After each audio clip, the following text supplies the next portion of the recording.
আগের ভিডিওটা নিশ্চয়ই তোমরা দেখে নিয়েছো, তার পরের পার্টটা নিয়ে চলে আসলাম তোমাদের সামনে। দেখো এখানে এই যে আমার মা এখানে গঙ্গা পুজো করছে, আমাদের রিচুয়ালসে রয়েছে।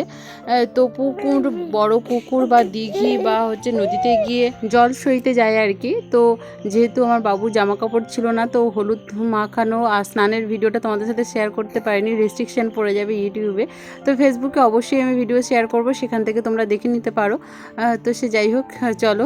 এই যে আমাদের পুচকুকে দেখো, ওর দিদুন ওখানে গঙ্গা পুজো করলো। যেহেতু আমার অসুবিধার কারণে আমি পারলাম না, আমারই করতে হতো।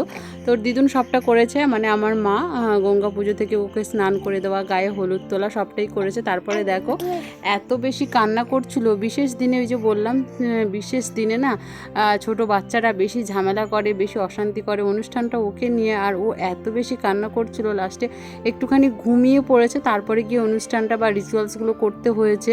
দাদার কোলে বসে একটুখানি জাস্ট মুখে প্রসাদটা দিয়েছে দাদা, পায়েসটা দিয়েছে, আর তারপরেই দেখো ওইভাবে ঘুমিয়ে পড়েছিল। যেহেতু বারবেলায় মুখে ভাত দেওয়া যায় না, 12টার আগে রিচুয়ালসটা শুরু করে দিয়েছিলাম আর কি। তো কান্না করুক আর যাই করুক, নয়তো সময়টা পেরিয়ে যাচ্ছিলো। প্রচণ্ড কান্না করছিল, প্রচণ্ড। একটা ছবি পর্যন্ত ওর তুলতে পারিনি, জানো তো।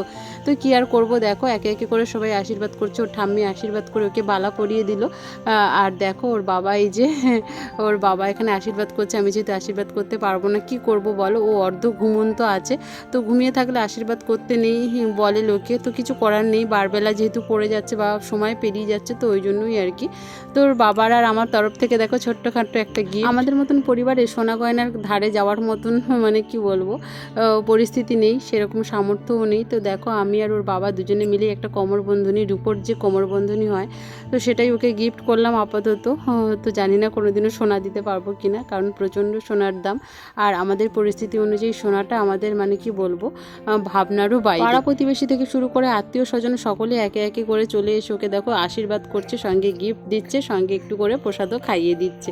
তো আমি কোনো রকম একটুখানি জাস্ট শাড়িটা পরেছি আর কি, সাজাগোজা কিছুই হয়নি, কারণ একেবারেই বাবু সাজতে দেয়নি। যেহেতু ব্রেস্ট ফিডিং করানো হয়, তো ও আমার কাছে ছাড়া কারোর কাছে থাকছেও না, এরকম একটা পরিস্থিতি আর কি। শেষে গিয়ে ওর মামির কোলে আমি বসিয়ে দিলাম। তারপরে দেখো ওকে নিয়ে চারিদিকে ঘোরাঘুরি করছে আর কি। ও একটুখানি ঘুম দিয়ে ওঠার পরে বেশ সুস্থ আছে, মানে একটু কান্না কম করছে। আর এদিকে দেখো প্রচণ্ড যেহেতু গরম পড়েছে, আর দুপুরেই অনুষ্ঠানটা হচ্ছে, সকলকে এই যে খেতে বসিয়ে দিয়েছি। আমার বৌদি আছে, মা, মাসিমণি, সব আমাদের রিলেটিভরা এখানে সবাই খাওয়া দাওয়া করছে। রান্নাবান্না দারুণ হয়েছে বলছে সকলে মিলে, তো বেশ ভালোই লাগছিলো। আর প্রচণ্ড গরম, যেহেতু ফ্যানের ব্যবস্থা, চারিদিকে প্যান্ডেলও সরিয়ে দেওয়া হয়েছিল। তো চলো, আমার বাবুর ছোট্টখাট্ট একটা অন্নপ্রাশনের ভিডিও তোমাদের সাথে শেয়ার করলাম। কেমন লাগলো অবশ্যই জানিও। টাটা।